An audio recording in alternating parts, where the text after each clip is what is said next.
This is the second part of the tutorial on special orders / pre-orders for ExtremePOS, Praiz, and Musicware. Um, in the last section, we created an item and set it up to be pre-ordered.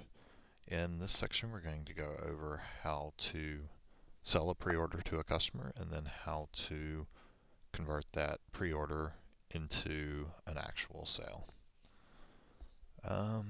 Alright, first you want to select the customer who is making the pre-order. You can do that through a quick search or however you would like to select the customer.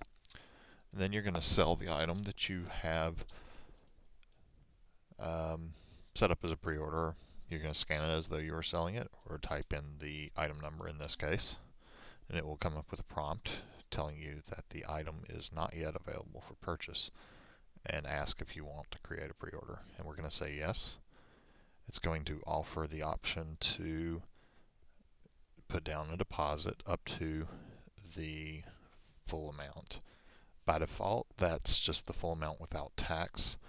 There is an option to allow collecting a percentage above the price as the deposit to cover people who want to deposit an amount equal to the full sales price with tax. But we haven't set that, so in this the maximum is the full price. We'll put down $10 on this one. You enter the expected pickup date. By default, that's the street date. That's mostly an informational field. And then you will just ring it out as though it were a normal transaction.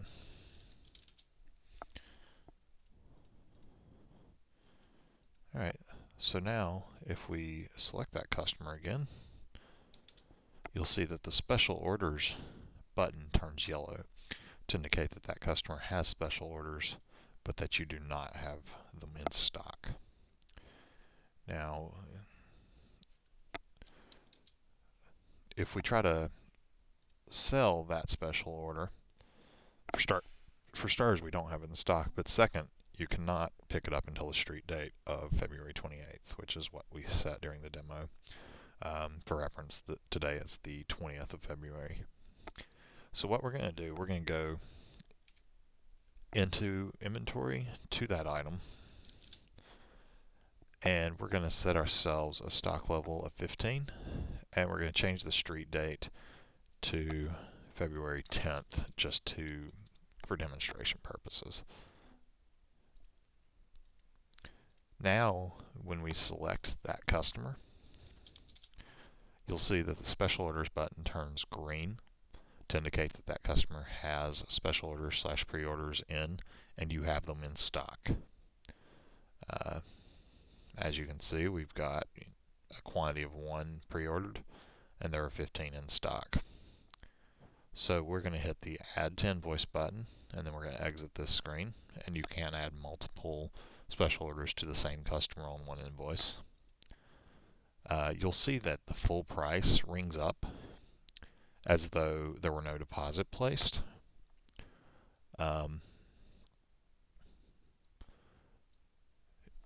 When you hit End Transaction and go to the payment screen, you'll see that however much they deposited is placed in tender as prepay. That's a non-editable field, so however much they prepaid is credited there. So don't be alarmed when the total does not reflect that. So we'll pay, and that'll get it out of the system. Now you need to be sure that once an item is actually just available for sale to people who are not pre-ordering it, that you go back into inventory and uncheck the pre-order item box. Otherwise, whenever you try to sell the item, it will try to sell it as a pre-order first, and you will not have the option to just sell it off the street without going through the pre-orders functionality.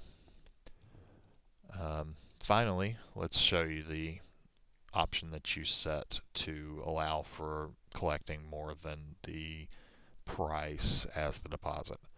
Go to Tools and then Options, and then to invoice settings.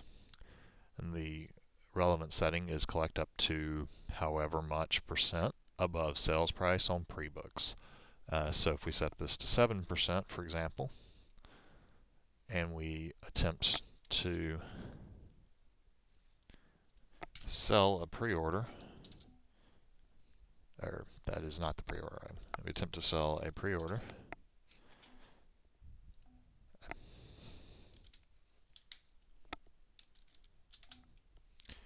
then it will say the maximum is that much above it. So 48.14, for example.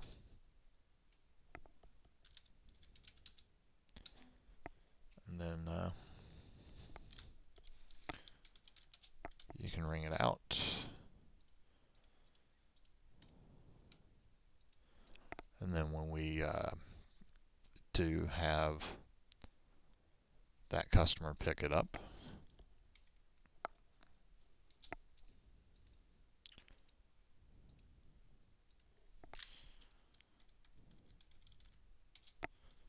and they'll be good.